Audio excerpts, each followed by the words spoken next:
स्वागत है आप सभी का एजुकेशन केयर 6 में। रुख करते हैं बिहार की तरफ। दोस्तों, जैसा कि आप सभी को पता है कि बिहार में लॉकडाउन ख़त्म कर दिया गया है। अभी थोड़ी देर पहले मैंने आपको एक अपडेट दिया था और ये एक नया गाइडलाइन जारी कर दिया गया है इसका। दोस्तों, इस गाइडलाइन के ज़रिए आप सारी चीज़ें देख सकते हैं कि क्या क्या चीज़ें आपकी ओपन होंगी और क्या क्या चीज़ें अभी भी लॉकडाउन के तहत इस अनलॉक में भी बंद रहेगी।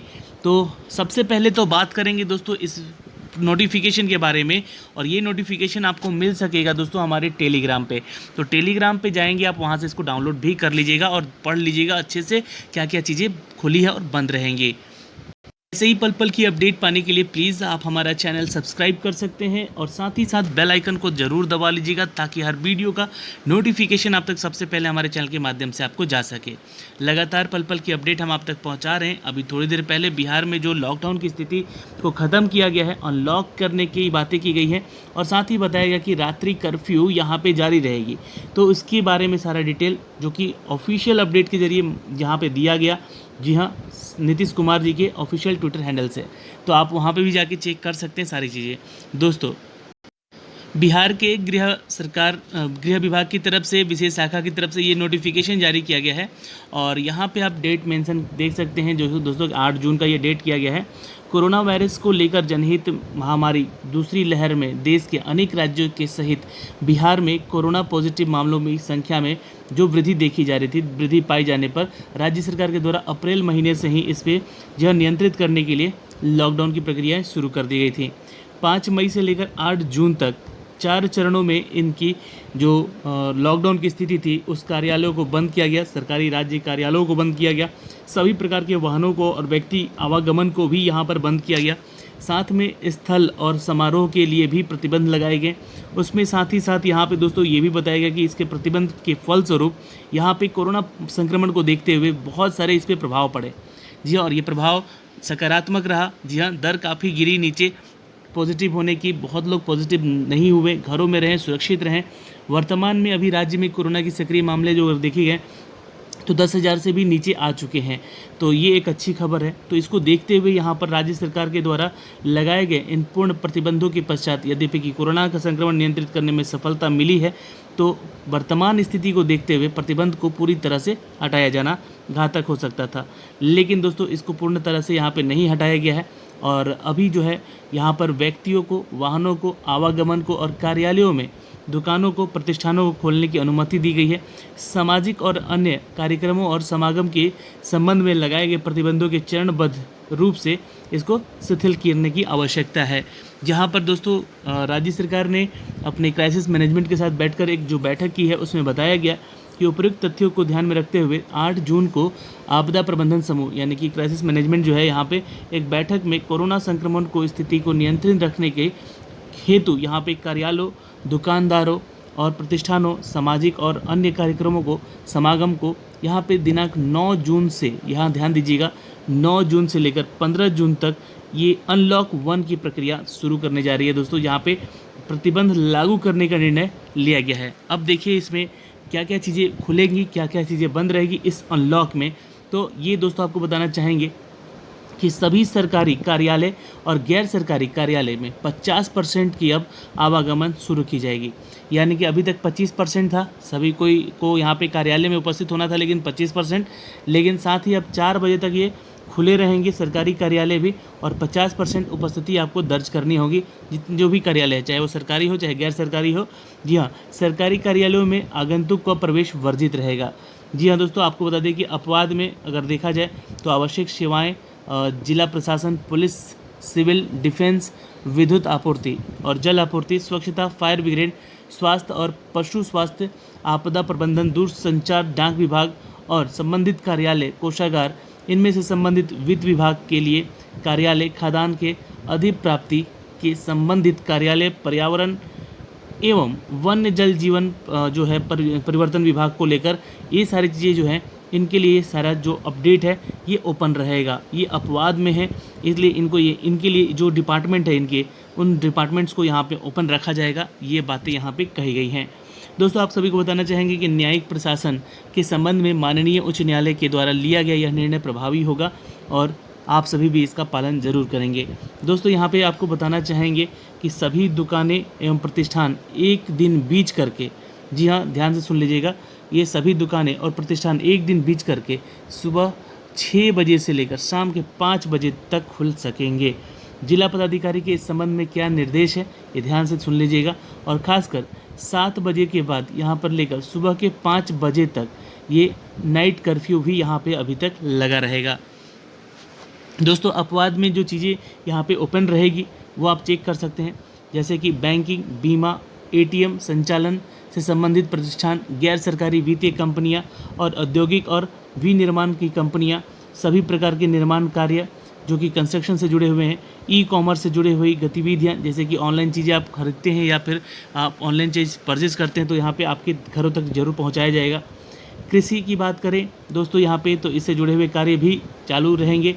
प्रिंट और इलेक्ट्रॉनिक मीडिया भी चालू रहेगी। टेलीकम्युनिकेशन, इंटरनेट सेवाएं भी चालू रहेंगी। जी हाँ दोस्तों, पेट्रोल पंप की बात करें तो ये भी चालू रहेंगे। एलपीजी गैस, जी हाँ पेट्रोलियम, ये सारी चीज़ें, आपको खुदरा भंडारण, ये सारी चीज़ें चालू रहेंगी। इनफैक्ट कोल्ड स्टोरेज भी चालू रहेगा। निजी सुरक्षाएँ भी, ठेला पर फल और सब्जी घूमकर बेच सकते हैं आप। उर्वरक, बीज, कीटनाशक और कृषि मंत्री जो भी हैं यहाँ पे, उनसे संबंधित जितनी भी प्रतिष्ठानें, दुकानें, आवश्यक खाद्य सामग्रियाँ हैं, वो सारी चीज़ें, फल सब्जियाँ हैं, मांस मच्छियाँ हैं, दूध, अंडे, ये सारी चीज़ें अवेलेबल होंगे। और इसके लिए जो भी आपका समय निर्धारित किया गया है, एक दिन बीच करके अल्टरनेटिव पे ये खुलेंगी शाम को 5 बजे तक। जी हाँ, सुबह 6 से शाम को 5 बजे तक। और ये दोस्तों ये खुलेंगी ही खुलेंगी इतनी सारी चीज़ें। और आपको बता दें कि उपरोक्त फल और सब्जी की दुकानें को जिला पदाधिकारी स्कैटर करेंगे, यानी कि उनको देखेंगे और वो निर्णय लेंगे कि यहाँ पे भीड़ भाड़ ना हो ज़्यादा इस एरिए में, इसलिए इनको थोड़ा सा दूरी बनाकर रखने का और काम दिया जाएगा। दोस्तों यहाँ पे बता दें कि दुकानों और प्रतिष्ठानों की अगर हम बात कर लें तो यहाँ पे हमेशा मास्क पहनना अनिवार्य होगा। जी हाँ, और दुकानों प्रतिष्ठानों के काउंटर पर दुकानदारों के द्वारा, कर्मियों के द्वारा आगंतुकों को सैनिटाइजर की व्यवस्था भी करनी होगी। और दुकान और प्रतिष्ठान परिसर के लेकर सोशल डिस्टेंसिंग मानकों को 2 गज की दूरी का अनुपालन भी करना होगा, जिसके लिए सफ़ेद और वृत्त चिन्हित भी किए जाएंगे, जैसे कि लाइनिंग वगैरह पार कर यहाँ पे बताया जाएगा कि आपको इस गाइडलाइंस को फॉलो करना है। 2 गज की दूरी अभी भी बना के रखनी है। दोस्तों यहाँ पे अस्पताल और अन्य संबंधित जितने भी चिकित्सा संबंधित जितने भी चीज़ें हैं, जैसे कि पशु स्वास्थ्य को लेकर है या फिर वितरण इकाइयों को लेकर है, सरकारी निजी दवाएं दुकानों को लेकर है, medical lab, nursing home, ambulance को लेकर है, ये सारी यथावत कार्य करते रहेंगे, जैसा कि ये पूरे लॉकडाउन में, पूरे महामारी में इन्होंने साथ दिया है। अब आपको एक चीज़ क्लियर कर देना चाहते हैं दोस्तों यहाँ पे, सार्वजनिक परिवहन को लेकर, यानी कि आप अपना निजी परिवहन लेकर जा सकते हैं, आ सकते हैं कहीं भी, लेकिन ध्यान रखना होगा आपको उसमें 50% जैसे कि सीट के अनुसार ही बैठ के जाना और आना होगा। ठीक है, सभी स्कूल, कॉलेज, कोचिंग सेंटर्स, जितने भी ट्रेनिंग संस्थान हैं, अन्य शैक्षणिक संस्थानें बंद रहेंगी। इस अवधि में राज्य सरकार के विद्यालय और विश्वविद्यालय द्वारा किसी तरह की परीक्षाएँ नहीं ली जाएंगी। ऑनलाइन परीक्षण की व्यवस्था भी की जा सकेंगी।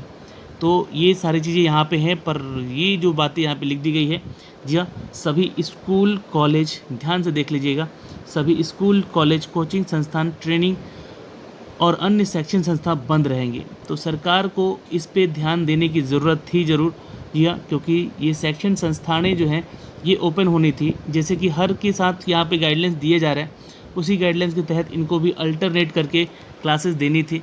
और जो बैचेज़ थी उनको लेकर भी कुछ नए गाइडलाइंस दिया जाता और ये कोचिंग संस्थान और स्कूल वगैरह भी खोलने की ज़रूरत थी, क्योंकि सब कुछ हो रहा है तो यहाँ पे इनका भी खुलना थोड़ा ज़रूरी था।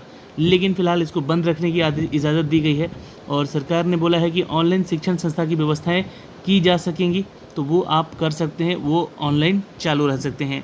ठीक है, तो यहाँ पे बातें होंगी रेस्टोरेंट को लेकर, तो रेस्टोरेंट वगैरह भी बंद रहेंगे अभी, लेकिन आपको होम डिलीवरी होगा 9 बजे से शाम को 9 बजे तक आप कर सकते हैं होम डिलीवरी अपने होटल से या फिर अपने रेस्टोरेंट से।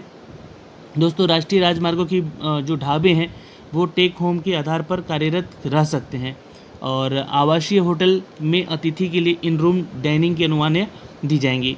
तो ये धार्मिक स्थल आमजनों के लिए बंद रहेगा, लेकिन सभी प्रकार के सामाजिक, राजनीतिक और मनोरंजन, खेल कूद, शैक्षणिक संस्थान जो है, धार्मिक आयोजन जो है, ये भी अभी तक प्रतिबंधित रहेंगे। तो अभी भी इसको नहीं चालू करना है सुचारू रूप से इसको। ठीक है, सभी cinema hall, shopping mall, club, swimming pool, stadium, gym, park एवं उद्यान पूरी तरह से ये अभी भी बंद रहेंगे। जी हाँ, बंद रहने की अनुमति है अभी भी। तो ये एक तरह से कहें तो अनलॉक में सिर्फ और सिर्फ आपको टाइमिंग बढ़ाया गया है, जो कि जनजीवन से उससे जो लोग प्रभावित हो रहे हैं उनको लेकर, ना कि सिर्फ इन सभी बिजनेस चीज़ों को यहाँ पे ओपन किया जा रहा है। तो ये सारी चीज़ें बंद रहेंगी।